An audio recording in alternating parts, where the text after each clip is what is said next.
High বন্ধুরা, তোমরা অনেকেই কমেন্ট করেছো, যার মধ্যে সবচেয়ে বেশি কমেন্ট পেয়েছি আমি ম্যাথ নিয়ে। ম্যাথ কীভাবে প্র্যাকটিস করব, কোন বই থেকে করব, আমি তো আর্টসের স্টুডেন্ট, কীভাবে ম্যাথটাকে স্ট্রং করব, এগুলো বিষয় নিয়ে তোমাদের অনেক কমেন্ট পেয়েছি। তো ম্যাথ নিয়ে অলরেডি আমি কয়েকবার ভিডিও করেছি। তোমাদের এতগুলো কমেন্ট দেখে ভাবলাম আরেকটা তোমাদের এই ম্যাথ বিষয়ে ভিডিও করে দিই। দেখো, আমি একজন আর্টসের স্টুডেন্ট। আমিও ম্যাথ নিয়ে খুব ভয় পেতাম যখন আমি ম্যাথ শুরু করি। তো আমার অভিজ্ঞতাগুলো তোমাদের সাথে শেয়ার করছি। তো তোমাদের যে কমেন্টগুলো, তার মধ্যে এরকম কমেন্ট যে আমি ম্যাথ ইংলিশে শিখবো নাকি বাংলায়, ম্যাথ কোন বই থেকে পড়বো, কীভাবে প্র্যাকটিস করব, চ্যাপ্টার ধরে ধরে ম্যাথের প্র্যাকটিস সেট কীভাবে দেবো, এগুলো বিষয়। তো দেখো, প্রথমে আসি, ইংলিশে শিখবে নাকি বাংলায়।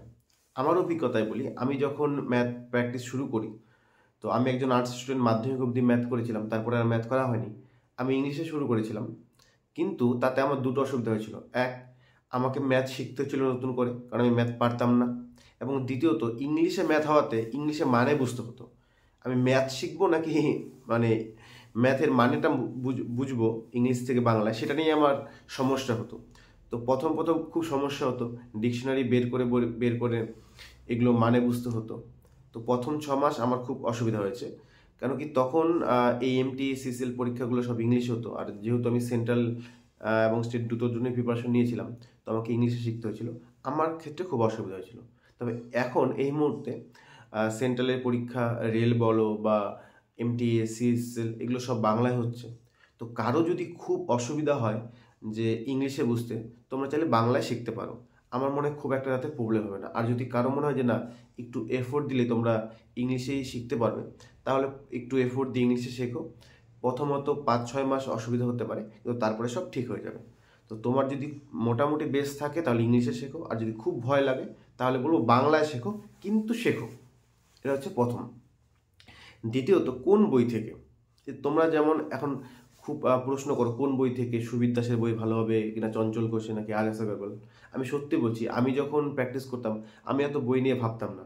আমি দুটো জিনিস, মানে দুটো সাবজেক্টের ক্ষেত্রে বলবো, এক ম্যাথ আর GI এর ক্ষেত্রে বই ম্যাটার করে না। তোমাকে শিখতে হবে, তো তার জন্য এখান থেকে তো কোনো কমন আসবে না, তোমাকে শিখতে হবে, প্র্যাকটিস করতে হবে, বই যেটাই হোক না কেন। আমি পার্সোনালি RS আগরওয়াল বইটা ইংলিশ ভার্সনে স্টার্ট করেছিলাম, কিন্তু কমপ্লিট করতে পারিনি। আর চঞ্চল ঘোষের বইটা আমি করেছি, 3 থেকে 4 বার প্র্যাকটিস করেছি। আর সুবির দাস স্যারের যে বইটা, ওটা আমি আমার নেই, আমি প্র্যাকটিস করিনি। হ্যাঁ, চাকরি পাওয়ার পরে আমি স্টুডেন্টদের শেখানোর ক্ষেত্রে কখনো কখনো ওটা ব্যবহার করতাম, তবে নর্মালি আমি প্র্যাকটিস করিনি ওখান থেকে। তো যদি বাংলায় শেখো তাহলে সুবির দাস বা চঞ্চল ঘোষ যে কোনো একটা বই নিতে পারো। তবে চঞ্চল ঘোষের বইটা প্রাথমিক যারা নতুন শিখছে তাদের জন্য ভালো, তারপরে তুমি অন্য আরেকটা বই নিতে পারো। আর RS আগরওয়াল স্যারের যে বইটা, সেটা বাংলাতেও বেরিয়েছে, সেটাও নিতে পারো। আর ইংলিশেও RS আগরওয়াল বা আরও রাকেশ যাদব, বিভিন্ন ধরনের বই আছে। বই ম্যাটার করবে না, যে কোনো একটা বই নাও যেটা তোমার সুবিধা হয়। তবে নতুনদের জন্য চঞ্চল ঘোষ বইটা আমি প্রেফার করতে পারি বা রেকমেন্ড করতে পারি। তো এই হলো বই নিয়ে। দ্বিতীয়ত, কীভাবে শিখবে, চ্যাপ্টার ধরে ধরে নাকি প্র্যাকটিস সেট। দেখো, তুমি যদি কোনো একটা জিনিস না জানো, তোমাকে আগে চ্যাপ্টার ধরে ধরে শেখাটাই তোমার জন্য ভালো হবে। ধরো প্রফিট অ্যান্ড লস, তুমি কিছুই জানো না, তোমাকে আগে শিখতে হবে প্রফিট অ্যান্ড লস দুটো CPর ওপরে হয়, ডিসকাউন্ট MRPর ওপরে হয়। বাট তো এই যে জিনিসগুলো, ছোটো ছোটো জিনিসগুলো, সেগুলো তোমাকে আগে জানতে হবে। তো এগুলো যদি তুমি জিনিস না জানো, তুমি তো আর ম্যাথ করতে পারবে না। যেহেতু যারা, বিশেষ করে যারা আর্টস স্টুডেন্ট, তাদের ক্ষেত্রে খুবই অসুবিধা হবে।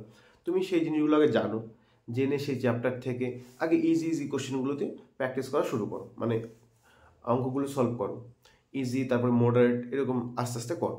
যখন শিখবে তখন তুমি সময় নিয়ে ভাববে না। আমার এমনও হয়েছে, একটা ম্যাথ করতে আমি 1 ঘন্টা লাগিয়ে দিয়েছি, মানে হয়তো ম্যাথটা মিলছে না, 1 ঘন্টা থেকে বসেছিলাম ওই ম্যাথটাকে আমাকে সলভ করতে হবে। তখন একটা জেদ কাজ করতো, তখন অন্যরকম একটা এক্সাইটমেন্ট কাজ করতো। তো যখন আমি, এমন হয়েছে 1 ঘন্টায় 10টা ম্যাথ করেছি যখন প্র্যাকটিস করতাম। আবার যখন শিখে গেছি, তখন 1 ঘন্টায় 50টা ম্যাথ আমি করেছি। তো প্রথম দিকে যখন শিখবে, তখন সময় নিয়ে ভাববে না, তখন তোমাকে চ্যাপ্টারটা ভালো করে বুঝতে হবে, সেই চ্যাপ্টার ধরে ধরে প্র্যাকটিস করতে হবে, এই দিকে তোমাকে ধ্যান দিতে হবে। তো তুমি যে কোনো একটা বই নিয়ে সেখানে চ্যাপ্টার ধরে ধরে আগে পাটিগণিতটা ভালো করে করো, দেখো আমি যেহেতু একজন আর্টস স্টুডেন্ট ছিলাম, আমি এই জিনিসগুলো ফিল করতে পারি। আমি বীজগণিত খুব একটা ভালোভাবে শিখিনি, করিও নি। আমি তো অ্যালজেব্রা খুব একটা করিনি, দু একটা করেছিলাম। পরিমিতি বা মেনসুরেশন যেটা 2D 3D সেটা আমি ভালোভাবে তো শিখেছিলাম, কিন্তু ট্রিগোনোমেট্রি আমি শিখতে পারিনি এবং আমি করিও নি সত্যি কথা বলতে। তো আমি বলবো না যে তোমরা শিখবে না, তোমরা অবশ্যই করবে, কিন্তু আমার ক্ষেত্রে একটু অসুবিধা হয়েছিল। কেন কি আমি সমস্ত জিনিসগুলো মানে অর্থাৎ অ্যারিথমেটিক, অ্যালজেব্রা সব কিছু তো আমার পক্ষে কভার করা সম্ভব হয়নি, মানে বা আর সম্ভব হতেও না। আমি বুঝেছিলাম যে আমাকে সমস্ত কিছু শিখতে হবে।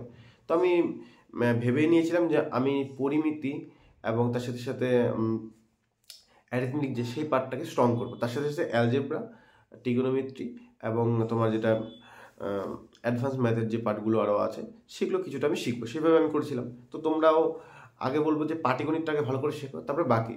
এখন তো অ্যালজেব্রা ম্যাথগুলো অনেক আসছে, শিখতে হবে, কিন্তু পাটিগণিতটাকে শিখে নাও। তোকে চ্যাপ্টার ধরে ধরে শেখো। আমার মনে হয় কোনো একজন স্টুডেন্ট যদি রেগুলার প্র্যাকটিস করে 6 মাসের মধ্যে ম্যাথ সিলেবাস, মানে ম্যাক্সিমাম বলছি 6 মাসের মধ্যে কমপ্লিট হয়ে যাবে। তো তুমি 6 মাসের মধ্যে প্র্যাকটিস সব শিখে নিলে, শেখার পরে তোমাকে প্র্যাকটিস করতে হবে। সেটা অনলাইন হোক, অফলাইন কোনো জায়গা থেকে তুমি সেট দেবে। ধরো 30টা করে একটা ম্যাথের সেট তুমি টাইম ধরে ধরে দিচ্ছ। হয়তো প্রথম প্রথম তুমি তোমার টাইম বেশি লাগতে পারে, বা ধরো 1 ঘন্টা একটা সেট দিচ্ছ যেখানে 30টা ম্যাথ রয়েছে, বা 50 মিনিটের, যেখানে তুমি 30টা করতে পারলে না, 20টা বা 25টা করতে পারলে।